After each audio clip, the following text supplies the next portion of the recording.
கர்த்தரின் பரிசுநாமத்துக்கு ஸ்தோத்திரம். ஆசீர்வாதத்தின் நேரம். நீ ஆசீர்வாதமாக இருப்பாய். ஆமென். நீங்கள் ஆசீர்வதிக்கப்பட்டவர்கள். பிரியமானவர்களே, பெரியவங்க நம்மளை ஆசீர்வதிப்பாங்க. நம்முடைய திருமண நாள்லேயோ அல்லது பிறந்த நாள்லேயோ அவங்க காலில் நம்ம விழுந்து கும்பிடும்போது ஆசீர்வதிப்பாங்க.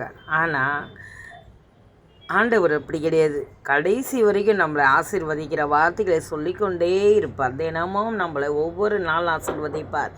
நீங்கள் ஆசீர்வதிக்கப்பட்டவர்கள், நீங்கள் ஆசீர்வாதமாக இருப்பீர்கள், நீ ஆசீர்வாதமாக இருப்பாய், நீங்கள் இப்போது இருப்பதை விட 1000 மடங்காக ஆசீர்வதிக்கப்படுவீர்கள் அப்படின்னு சொல்லி நிறைய வார்த்தைகள், ஆசீர்வாதமான வார்த்தைகள் ஆண்டவர்கிட்டேருந்து வரும். சோத்திரம். அதே போல் நம்மளை ஆதாம் ஏவாள் முதல் படைக்கும்போது அந்த நேரத்தில் கூட அவர் சொன்னார், எல்லாத்தையும் பழுகி பெருகி எல்லாத்தையும் ஆண்டு கொள்ளுங்க என்று தேவன் அவர்களை ஆசீர்வதித்தார்னு சொல்லப்படுது. அதே போல் தான் நம்ம இன்றும் ஆண்டவர் ஒவ்வொரு நாளும் ஆசீர்வதித்து வழிநடத்துகிறார். அதற்காக நாம் நன்றி செலுத்தலாம். சோத்திரம்.